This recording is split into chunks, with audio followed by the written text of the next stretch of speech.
What's up, guys? With our kettlebell certification coming up at the end of next month, I've been thinking a lot about kettlebells and more specifically swings, right? And trying to really get down to simplifying what it is that we need to make sure people can do before they jump right into swings. Great exercise, but there's a lot of things going on. It is inherently a ballistic dynamic movement.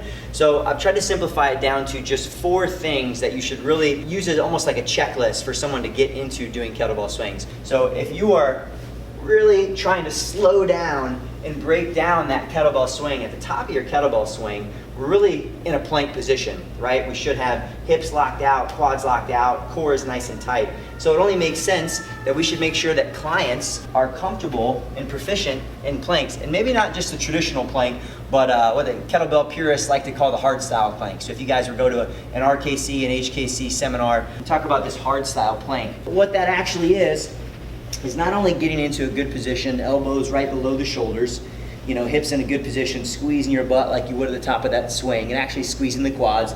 But from here, actually cueing someone or cueing the client to pull those elbows through the toes, right? Creates just a little bit of additional core tension and really kind of hones in on hitting that solid non-movement position. So definitely knowing and wanting to see clients do that successfully before I just throw a client into a swing. For one, just to make sure they know what it feels like as well, because that's what it should be like at the top of every kettlebell swing. And then from there, focusing on the hinge.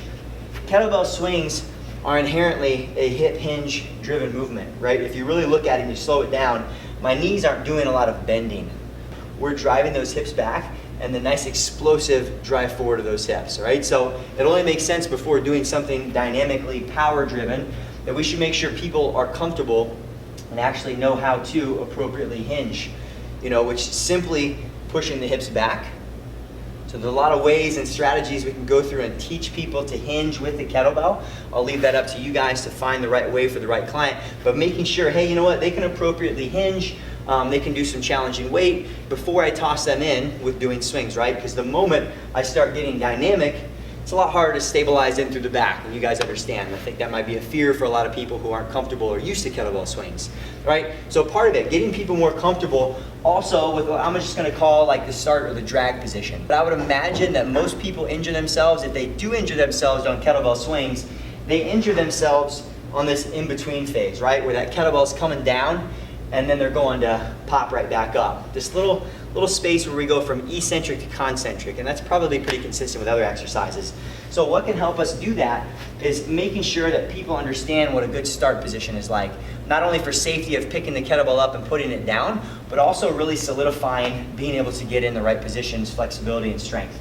All right, so teaching drag. So if you guys were to go to a seminar, if you guys come to the certification next month, you know, talking about just getting comfortable in this start position, even just dragging that kettlebell through, firing up the lats, and then progressing further on from there on actually just getting into some light swings in that position, right? We're getting down, making sure that we've got the flexibility to get there, keeping a nice flat back, and then progressing to drag swings and setting it back down, right? So I'm going through a lot of things quickly that might take you a while with a client, but all things that I personally would want to see before I would start putting them into multiple swings, going through weight, or trying other things. So just recapping again, a couple things we want to see people do before taking them into those swings, right? You guys want to be able to see them actually plank with great form. You know, we want to make sure that they understand that core stability.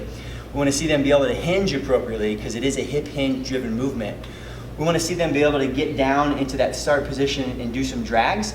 And then we want to see them get into some drags and swings one at a time before we start stringing those swings together, right? So just a few tips and cues if you guys are looking to either A, improve your own kettlebell swing technique, or if you guys are trying to teach others. So take a look at that. If you guys have more interest, check out the kettlebell certification that we're putting on September 30th, where you guys are gonna learn a lot more tricks and tips and keys just like this.